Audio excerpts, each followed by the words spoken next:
Dans la ville, Norma commande que les flammes de la guerre s'étendent sur tout le territoire des États-Unis. David observe que toutes sortes de manas se déchaînent et se propagent dans la région. Il admet qu'il n'a jamais cru le chasseur Sung sur parole et se demande que doivent-ils faire maintenant. Norma lui rappelle qu'il n'est pas le seul chasseur disponible. Des chasseurs du monde entier se sont jetés dans la bataille. Qu'ils soient de rang E ou S, leur capacité reste limitée, explique-t-elle. Les chasseurs de rang E sont légèrement plus puissants qu'un humain normal, mais à part le fait qu'ils portent des armes magiques, ils ne peuvent pas vraiment influencer l'issue de la bataille. Il en va de même pour les chasseurs de rang C et D. Si les chasseurs de rang E peuvent à peine éliminer une créature, ceux de rang D en tueraient 3, et ceux de rang C environ 10. Même les rangs S ne font pas exception, ils peuvent peut-être tuer 1 millier de monstres, mais ils finiront par périr comme tant d'autres étoiles dans le ciel. Cependant, tous les chasseurs lèvent les yeux vers le ciel lumineux, tandis que Selner prend la parole. Quand ces étoiles tombent et tracent des formes dans le ciel, qu'importe qu'elles soient floues, elles nous montrent l'avenir. Voilà ce qu'on appelle l'espoir. En Corée du Sud, un agent informe le président que Jin semble avoir réussi à attirer le roi dragon vers une île inhabitée au Japon. Jin Chul se remémore une conversation avec Jin où ce dernier lui avait parlé d'une île inhabitée d'une dizaine de kilomètres de large où un portail de géant s'était effondré, laissant derrière lui une immense concentration de mana. Si la bataille devait avoir lieu là-bas, les dégâts collatéraux seraient minimisés. Est-ce pour cela qu'il s'est caché à cet endroit tout ce temps? L'agent propose d'envoyer quelques chasseurs sur place, mais le président lui rappelle que tous les chasseurs de rang S sont actuellement aux États-Unis. Quels chasseurs pourrait-on bien envoyer? Dit-il en souriant. Des rangs E? Puis, il pose une question à l'agent. Saviez-vous qu'à une époque, même le chasseur Sung était un chasseur de rang E? Je sais qu'un rang E peut devenir un héros. Antares charge une attaque lorsqu'une force soudaine lui ferme la gueule de force. En baissant les yeux, il aperçoit Bélion qui le retient avec ses chaînes, tandis que des géants le saisissent et lui plaquent le cou au sol. Crow lance un sort télékinétique, frappe violemment sa main au sol et enfonce encore plus le dragon géant. Pendant ce temps, Beru et Cupid bondissent dans les airs avant de s'écraser sur le visage du dragon, tandis que Ygritte, posé sur sa tête, plante son épée et l'électrocute avec une décharge électrique. Depuis les airs, Jin observe la scène et pense que leur stratégie fonctionne plutôt bien. Mais Antares se met à rire, trouvant cela amusant. Il avoue qu'il aime écraser ses ennemis avec un écrasant avantage numérique, mais il doit admettre que vivre l'inverse est tout aussi divertissant. Soudain, Jin ressent un frisson, contemple ma puissance et activant sa compétence, peur draconique. Une onde de choc balaye le champ de bataille, mettant une pression écrasante sur les ombres. Jin réalise avec horreur que l'attaque du roi des dragons désactive son contrôle sur ses soldats d'ombre et il est forcé de les renvoyer. Antares charge alors un rayon d'énergie titanesque et le lâche d'un seul coup. Jin crie le nom Kaizel de revenir, le rayon traverse la montagne, rase l'île entière et explose plusieurs kilomètres au large. Voilà la puissance de l'originel, dit-il. Le monarque se tient debout, imposant et inébranlable. Il incarne la destruction à l'état pur, un être prêt à se sacrifier pour nourrir la guerre.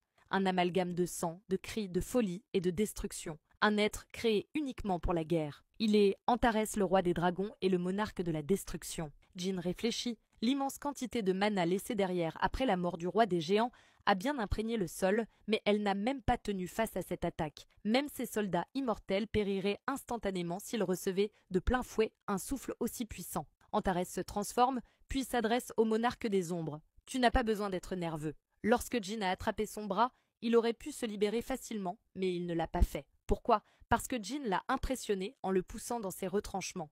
Il a donc choisi de le laisser faire. Et en tant que monarque, il voulait avoir une discussion sincère avec lui. Si tu as hérité des souvenirs de l'ancien monarque des ombres, alors tu sais que notre véritable ennemi n'est pas de ce monde. Leur adversaire ultime est une armée qui existe au-delà des cieux, les soldats des dirigeants. Leur unique raison d'être est d'anéantir les monarques nés dans les ténèbres. Et le monarque des ombres n'y fait pas exception. Son plan initial était d'éliminer Jin et de préparer la guerre contre eux. Mais après avoir vu Jin se battre, il a changé d'avis. Jin possède un talent différent de celui d'Ashborn, et c'est grâce à ces derniers qu'ils pourront obtenir une victoire écrasante. Il propose alors « Si tu veux que ta famille survive, je les épargnerai. Si tu veux protéger ton pays, je le préserverai. Si tu veux que moi et mes soldats quittions cette terre, nous partirons sans dire un mot. » Il ne parle pas simplement du château dans les collines. Il parle de la planète entière. Tu as les qualifications pour en devenir le maître. Tendant une main ouverte, Antares lui dit que tout ce qu'il a à faire, c'est la saisir. Si nous unissons nos forces, nous pourrons écraser les soldats des dirigeants. Alors ta famille, ton pays et ce monde entier connaîtront la paix et la liberté. Qu'en penses-tu, monarque des ombres? Te joindras-tu à moi? Jin ouvre la bouche et dit « Ne me fais pas rire. Tu espères me faire croire ces balivernes alors que je peux lire la soif de sang qui brille dans tes yeux. » Antares rit à son tour alors que Jin se prépare. « Je n'ai donc pas réussi à le cacher? Il faut croire que c'est plus fort que moi. C'était ta dernière chance. En garde, monarque des ombres. » Et c'est là que les pieds du désespoir entrent en action sans crier gare. Antares fonce vers Jin, il transforme son bras en un énorme bras de dragon, essayant d'écraser Jin. Mais Jin esquive en sautant et invoque Kaizel. Se transformant et tournant son regard, Antares souffle un rayon destructeur dans le ciel. Jin ordonne à Kaizel de plonger vers la bête qui tire son rayon massif, puis saute de son dos, s'élançant dans une attaque tournoyante avant de fondre en piqué sur le cou du dragon. Retombant sur Kaizel, il regarde en arrière, se demandant si son attaque n'a même pas laissé une seule égratignure. Antares dit qu'il ne peut pas être blessé par une chose aussi insignifiante, et Jin ordonne à Kaizel de s'éloigner, mais le monarque utilise la peur draconique, désactivant efficacement Kaizel. Jin agacé comprend la situation alors que Kaizel enroule sa queue autour de lui et le projette au loin, lui sauvant la vie juste avant d'être frappé par le souffle destructeur du monarque. De la vapeur s'élève sur le rivage alors qu'Antares commente « Je sais très bien que tu n'es pas mort ». Jin saute sur son cou et s'y agrippe avec télékinésie, réalisant que sa peau brûlante ressemble à du magma. Le poignardant rapidement, Antares recule pour le gifler, mais Jin esquive et dit « Debout », invoquant 3 grands dragons. L'un mord le cou d'Antares, tandis que les 2 autres lui soufflent des flammes et le bombarde de chaque côté. Jin se demande si les flammes des dragons anciens que Bélion dirigeait sont inefficaces contre lui et note qu'Antares possède une puissance et une défense inimaginablement supérieures à tout ce qu'il a affronté jusque-là. Il ne peut pas utiliser sa manière habituelle de combattre contre le roi des dragons. Il a besoin d'un pouvoir plus fort, d'un pouvoir capable de briser une montagne cuirassée à main nue. Attends, une armure. Jin concentre son pouvoir, tandis qu'Antares achève de brûler un ancien dragon et se moque de l'utilisation du nombre aussi misérable. Levant les yeux, il s'interroge sur ce qu'il fait. Le pouvoir des ombres se rue vers Jin. « Quelle est cette nouvelle fourberie ?» demande-t-il. « Une armure. Je peux me couvrir de ce pouvoir pour créer une armure des ténèbres, épaisse et incassable. Elle sera si grande qu'on pourra la voir de n'importe où sur Terre. Une immense tempête d'énergie obscure tourbillonne, alors qu'Antares se demande s'il s'agit d'astralisation et trouve cela impossible. Le monarque des ombres était à l'origine l'un des fragments de lumière, il ne devrait donc pas avoir d'autre forme. Alors pourquoi est-il si énorme? Attends, cet enfoiré a-t-il osé invoquer le pouvoir de la mort sur Terre? Comment a-t-il fait? Ce n'était qu'un simple humain jusqu'à récemment. Comment peut-il avoir un tel contrôle sur le pouvoir de la mort? Est-ce bien moi, pense Jin, c'est le véritable pouvoir que le monarque des ombres Ashborn lui a légué. À l'intérieur, au plus profond de cet énorme corps, il peut sentir un pouvoir inimaginable et sans limite le parcourir. Antares réalise que Jin est quelqu'un qui a passé une grande partie de sa vie entre le monde des vivants et celui des morts. C'est pourquoi le monarque des ombres Ashborn a pu transmettre un tel pouvoir à un simple humain. Cet humain s'est toujours battu contre lui-même, bien avant d'avoir reçu ce pouvoir.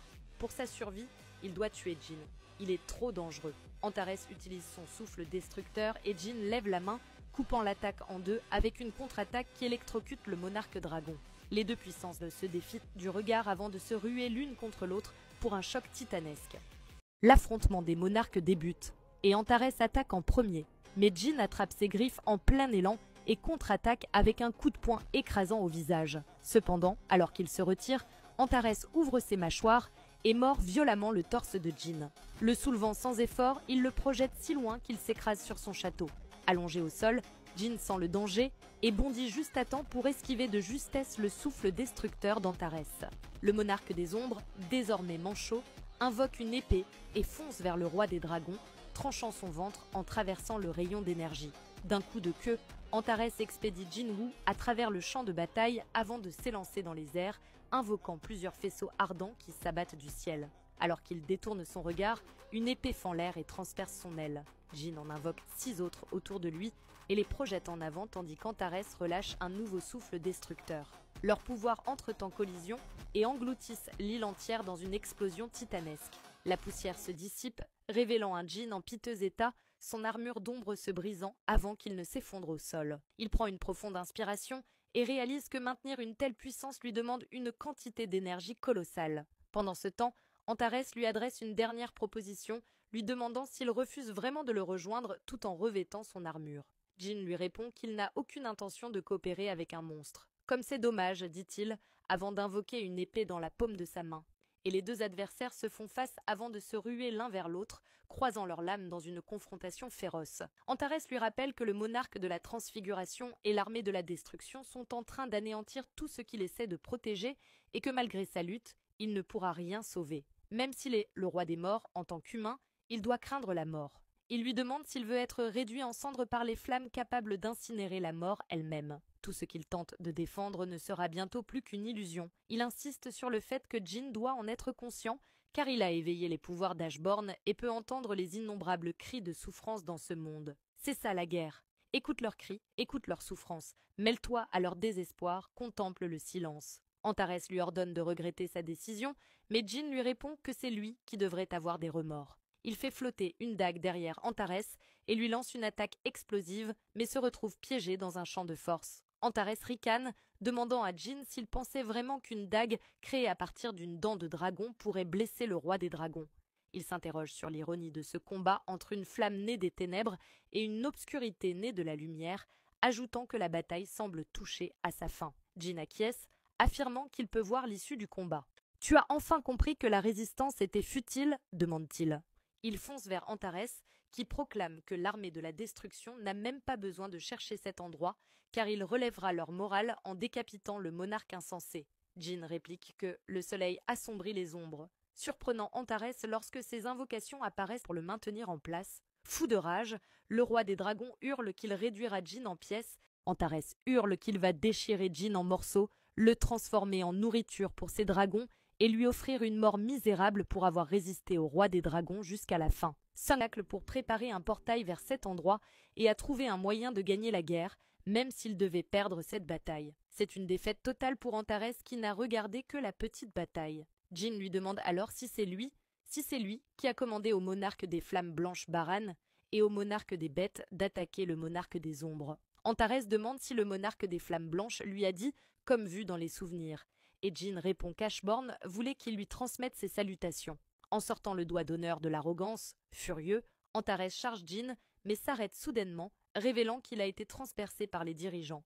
En levant les yeux, Antares voit le fragment de lumière le plus brillant et dit que le monde est couvert d'une lumière si éclatante et d'ombres si profondes qu'il n'avait aucune chance de gagner dès le départ. Il attendra dans le véritable repos éternel, et non celui illusoire créé par Ashborn. Jin lui répond de ne pas s'inquiéter, car ils se reverront bientôt. Alors que Antares disparaît, un dirigeant atterrit et dit à Jin qu'il a mis fin à leur guerre et qu'il ne sait pas comment lui témoigner sa gratitude. Jin répond qu'il ne sait pas si cela peut être considéré comme un signe de gratitude, mais qu'il a une requête. C'est quelque chose que seuls eux peuvent accomplir pour lui. Le dirigeant lui assure qu'il fera tout ce qui est en son pouvoir pour l'aider, et Jin demande juste une fois de plus. Pourrait-il utiliser la coupe de la réincarnation une dernière fois? Et l'arc continue. Alors qu'ils se tiennent autour de Jin, le fragment le plus brillant demande à Jin s'il vient vraiment de dire qu'il voulait utiliser la coupe de la réincarnation pour remonter le temps. Jinwoo confirme, et le dirigeant répond que même s'il devait remonter le temps grâce à l'artefact de Dieu, la conscience des êtres supérieurs subsisterait. Il lui demande s'il compte tout de même le faire, sachant que les monarques décédés reviendront à la vie avec leurs souvenirs intacts de cette vie. Jin acquiesce et ajoute qu'une fois le temps remonté, il souhaite que le dirigeant ne renvoie personne sur Terre. Il prendra en charge les monarques et leurs armées lui-même dans l'espace dimensionnel. Le fragment le plus brillant remarque que Jin choisit volontairement de prendre tout le poids de la guerre sur ses épaules et lui demande pourquoi ils ont utilisé la coupe de la réincarnation de nombreuses fois et que c'est le meilleur résultat qu'ils aient obtenu jusqu'à présent. Jetant sa dague au sol, Jin répond qu'il a perdu trop de gens durant cette guerre et qu'il veut les ramener. La durabilité de la coupe de la réincarnation est presque épuisée. Si Jin échoue cette fois-ci, il ne pourra plus jamais remonter le temps. S'il s'arrêtait maintenant, il resterait dans les mémoires comme le héros qui a stoppé l'invasion des monarques et serait célébré pour l'éternité. Cependant, personne ne se souviendra du combat dans lequel il s'apprête à s'engager. Et s'il perd, les fragments l'attendront. Même s'il gagne, il n'y aura personne pour le féliciter. Et malgré tout, il souhaite toujours remonter le temps. Prenant un instant, Il ferme les yeux et sourit en pensant à sa famille, à Chae-in, au président Woo Jin-chol et à Jin-ho au bureau. Jin déclare qu'il va remonter le temps et le dirigeant reconnaît qu'il ne cherche pas seulement à sauver une partie du monde, mais bien le monde entier de ses propres mains. Sa volonté de tout porter seul lui rappelle Ashborn, le prédécesseur de Jin. Le dirigeant dit qu'il comprend et lui souhaite bonne chance, mais Jin le retient et demande ce qu'il adviendra des soldats de l'ombre qui n'existaient pas dans le passé. Il apprend alors que les êtres qui se superposent au passé périront, tandis que ceux qui ne le font pas resteront. Souriant, Jin dit qu'il a compris et qu'il est prêt. Il invoque la coupe de la réincarnation qui s'élève et brille d'une lumière éclatante, recouvrant le monde entier.